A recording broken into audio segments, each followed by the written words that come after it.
delighted to celebrate 20 years of Baroda BNP Paribas Large Cap Fund. During this period, a lakh invested in September of 2004 would be worth 23 lakhs in September of 2024. That's about a CAGR of 17% per annum during this 20-year period. My name is Siddharth Singh, and I'm Head of Products for Baroda BNP Paribas Mutual Fund. We are delighted to have Jitendra Sriram, the fund manager of the Baroda BNP Paribas Large Cap Fund with us. Welcome, Jitendra. Thank you, Siddharth. Let's start with the basics. What do you mean by large cap companies? What are the characteristics of these companies? And why should one have these large cap companies in their own portfolios? Thank you so much, Siddharth, for having me here today. And just to start off with, typically the large cap definition is that you look at the top 100 companies by market capitalization listed in the Indian market space. By its very nature, typically these will involve all the sector leaders in the largest sectors of the economy, whether it be banking, financial services, plus technology or industrials and autos, etc. Largely speaking, you'll also have the dominant market leaders in each segment being reflected here. So to that extent, what you are essentially getting to play is the bellwethers of the Indian economy. And as a result, it is typically a must-have kind of a core section of one's portfolio, which helps you to participate in India's growth story. Okay, so these bellwethers have run up pretty sharply in the last 12 months to 24 months. I mean, they've given more than 25% in the last 12 months. So do you think it makes sense to invest in large cap companies at this point of time? Well, there is no denying the fact that the indices are up relative to other markets in the last 1 year. But having said that, I think India has certain catalysts going forward. Just to name a few, the first one being the growth aspect. And here, what I would like to say is that, India remains a growth haven vis-a-vis other emerging markets or even developed markets. We have fairly anemic growth coming through from the Eurozone or with the US markets, and even China is slowing down. And to that extent, anybody chasing growth finds India a kind of necessary exposure to have. So that is one aspect of it on the growth side. The second, I would say, is the cost of capital issue. Now, one part that one has to appreciate is that the Eurozone has already commenced its rate easing trajectory. Now, the US Fed is likely to do its rate commencement issue. Now, what it means is that globally, you have a situation where global cost of capital will be nudged southwards by the central banks. And typically, a soft dollar usually correlates with better flows to emerging markets. And what it also means is that typically the foreign money tends to be polarized more towards the large caps. And as a result, there will be certain tailwinds coming through for the large cap segments of the market. I would also add one other aspect here, which is that you have for India, no doubt that the RBI will follow through the global central banks with a certain degree of lag, etc., once it is more comfortable with its own inflation trajectory. But also do bear in mind that there is one other aspect happening. India has found its way in global bond indices, etc., which means higher appetite and more buying sources for Indian paper, which will also push costs of sovereign debt down. All these will actually stack up pretty well for India's cost of capital dynamics. The third aspect, which again is a reasonable trigger for the large cap segment, is the changing structure of the market. If I look at the domestic savings, a lot more money is now coming into, areas like the new pension schemes, the NPS, or the retiral products, etc. At a FII segment also, what you are seeing is a likewise thing, that you are seeing a lot more increase in passive products. And typically most of, whether it be domestic or whether it be foreign, they typically track the frontline indices. So the local money could be tracking, say, the NSE or the BSE or the bank index or something like that, whereas the foreign money will track the MSCI India or the FTSE India index and so on. And most of these indices largely are made up of the large cap segment. So again, another tailwind for the large cap. So we are pretty comfortable with the large cap segment as such.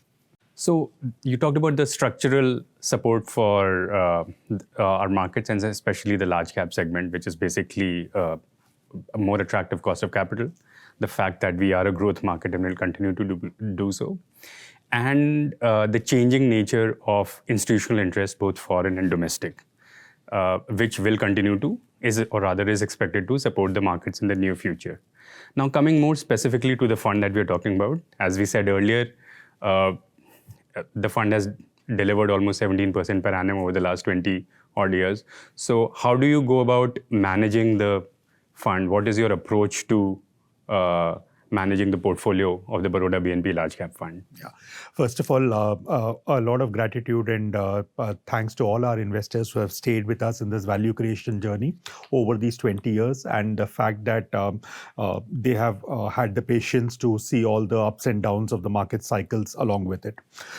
Now, coming to specifically to how we look at this product and how we run it, I would say there are three aspects that we typically tend to focus on in this fund. First being that, as I already mentioned earlier, that one of the characteristics of large caps is that they are large companies. They have a lot of scale benefits and all that, and typically what it tends to give them is because of the larger size, you typically have a situation where they can actually have lower impact costs of entry and exit. So what I would say is here that one part is the allocation call, which is the active shuffling on sectors, in a sense that whenever we feel that a sector has certain triggers or catalyst in favor of them or against them, we would take up our weights or reduce weights accordingly on a certain sector. So one is these allocation bets that we take actively. Second is the selection within these sectors. So just to give you an example, for instance, the auto space. Now, auto as a sector seems one, but you could have various strains within it. One, you could play the agrarian markets through the tractor segment, or you could play the freight segment via the commercial vehicle space, or you look at the consumer piece through passenger cars and two-wheelers, etc. Alternatively, you have the ancillary segment which feeds them and all that. So there is a whole basket which makes up the auto segment. Identical for banks. You could play either the private banks or the public state-owned banks. That is a categorization within the banks. But other than that, you also have areas like the NBFC, the non-banking financial services segment. Alternatively, you could have the insurers or the asset managers and various other sub-segments. So allocation not only means taking it up and down, but also where to polarize your bets within each sub-segment of that sector as well. So those are the aspects of allocation. Then also comes the selection aspect. And in selection, what we would typically look at is which stocks have a better trade-off on price versus value. So we would look at those areas to focus on. So what could happen is that a certain name for some reason, like say slower European growth or something, and it is more polarized towards Europe, you could have a situation where it is struggling a little bit. So the valuations have fallen relatively, but the outlook is starting to improve. We could take higher bets there then. Then lastly comes this aspect that as per the mandate, this segment needs to be 80% exposed to the large cap segment as such. But it still gives us a leeway of about 0 to 20%. In realistic terms, I would say 10 to 15% that we can pack in certain mid caps which we think can become large caps over a period of time. So we tend to take bets on that 10 to 15% as well to create alpha for our unit holders. So these, I would say, are the three major elements that we tend to focus on. Great, Jitendra. I think that leads us to our next question. I think you talked about a lot of active decision making. It is an actively managed fund. There is this narrative that has been there for at least the last couple of years that large cap funds tend to find it difficult to beat their benchmarks. But our fund has beaten the benchmark substantially over the last few years. And so what are the differentiators of the Baroda BNP Large Cap Fund which help us generate this alpha for the investors? Thanks, Siddharth. So I would say the first and foremost, the fact is that the proof of the pudding is in the eating, and when you observe it over a long period of time, 1, 3, 5, 10, 15, 20 years kind of a thing, you will see that there has been a consistent value creation for our unit holders over and above the benchmark. So if I start with how we look at this entire process, one is that we would tend to typically look at growth at reasonable price as a metric for all our selection process. Now, what it typically means is that we want a growth which is slightly ahead of what we are looking for the index, so that there is a certain value creation created for our investors there. So the first selection criteria is that should be a growth ahead of the market levels. Second is then we tend to add a little alpha by looking at names that can deliver growth better than the sector itself. So that will be the second piece that we will focus on. By and large, when we come to the selection aspects, we tend to focus on our proprietary BMV approach. B standing for the business part of it, where we look at governance, hygiene, the fact that the company, the B stands actually for the moat, the fact that, there is a certain resilience to that earnings, something that can sustain it over a period of time. On the management side, we typically look at all those things that I just spoke about, like moat, the fact that there is a certain cohesion between the walk and talk of the management. So to that extent, at least they are doing what they are talking about. And lastly, also in terms of prudent capital allocation, that is an important metric of any management. Typically, I would say our focus tends to be more on cash flows than on accounting earnings. And the last part is also a critical part, which is the valuation aspect, where we need to have a better risk-reward metric. So everything finally has to come down to that equation, and there has to be some sense of getting into a stock in the first place. And everything is not worth it at any price. So we have to be very conscious about the price we pay for what we get. So that's basically the process that we follow on the large cap story as well. Great. So thanks for putting the structure, rather describing the structure to us and for the large cap fund. Now coming to more specifically to the current portfolio. So how is the current portfolio positioned? And you did talk about investing ahead of the index. And what are your key overweights, underweights in this fund at the moment? Sure. So let me start with a little bit of a rear view picture because of what we did in the immediate past. So what I would say is that if I look at last year, we looked at the auto space as one area, consumer discretionary space as one area where we could be overweight, mainly because of a sharp recovery there, for higher penetration coming through. Fact is that commodity shortages were going past, and that resulted in much superior earnings coming through for that segment. The second area was this entire fallout of government policy, which helped the industrial space and also had a little bit of rub-off on the auto space as well. So government had this slew of initiatives. They came up with OSAT, PLI schemes. There was also this whole thing about a large amount of defense platform orders as a fallout of the Atmanirbhar Bharat scheme. And various other things like the semiconductor manufacturing and various other things were there. So what we thought was that industrials as a piece could show market leading growth, and that was one area where we again went overweight. The third aspect was utilities, which was a big overweight for us. Reason was we found that the renewables alone could not do the heavy lifting on the energy demand that the country was requiring, given its strong growth. And to that extent, we felt that there would be a resurgence of focus coming back onto the traditional conventional thermal power, etc. So that's what made us go positive on the utility space. On the other side, we were underweight banks because we perceived inflation staying stronger for longer. So there were no immediate triggers for the banking space. Second part was also consumer staples, for example.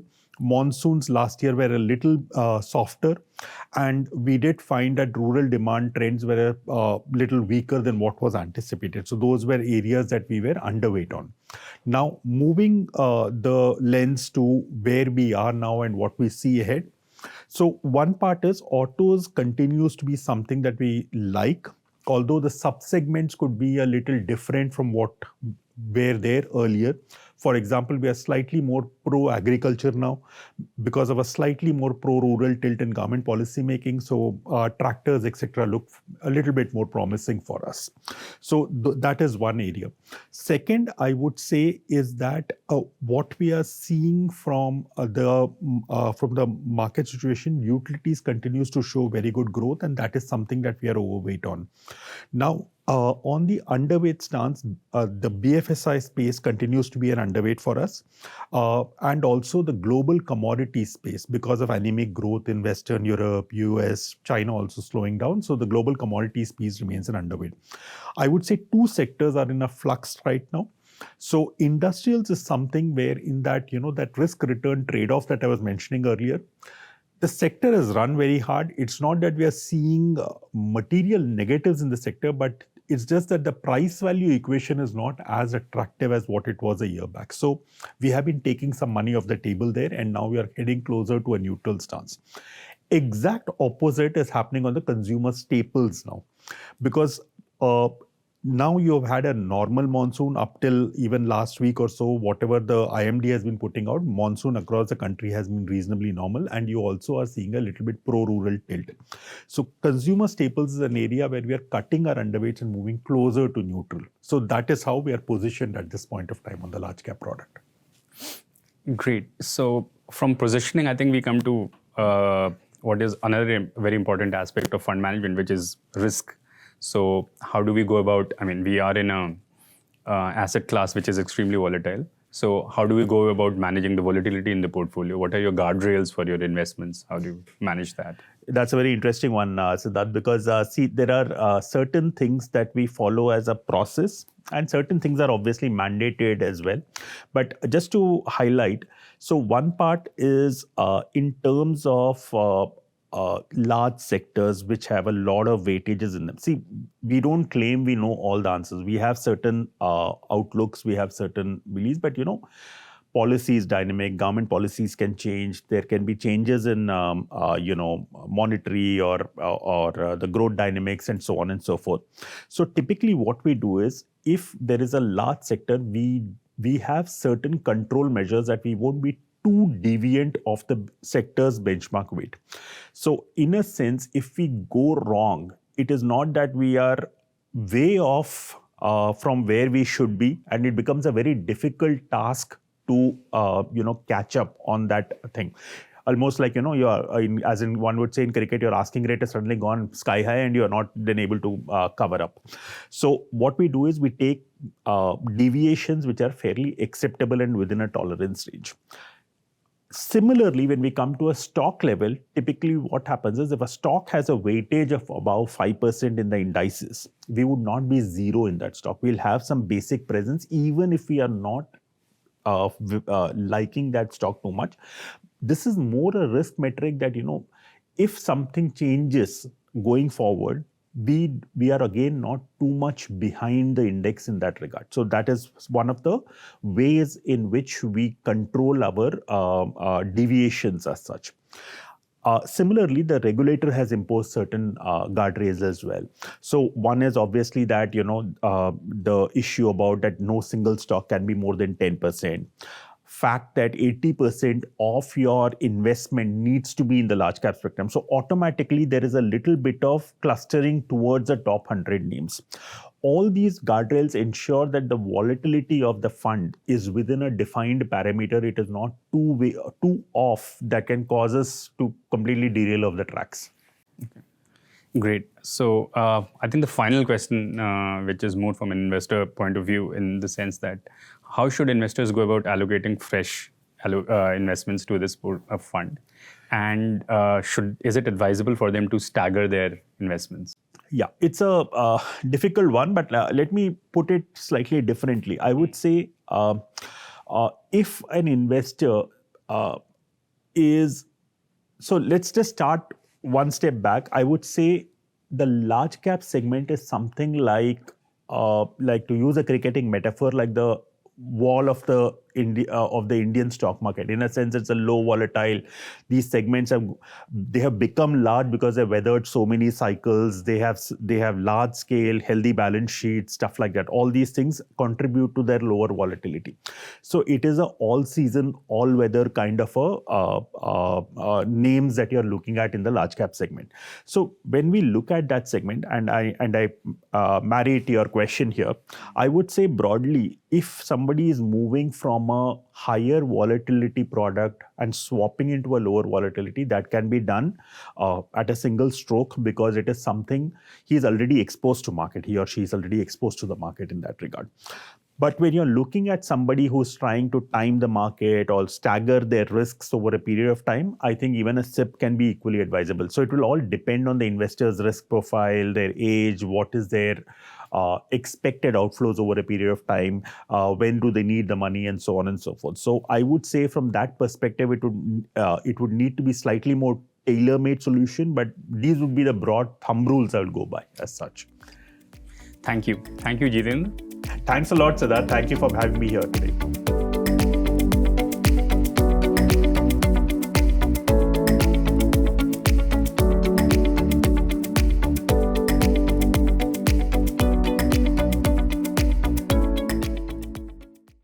Mutual fund investments are subject to market risks. Read all scheme-related documents carefully.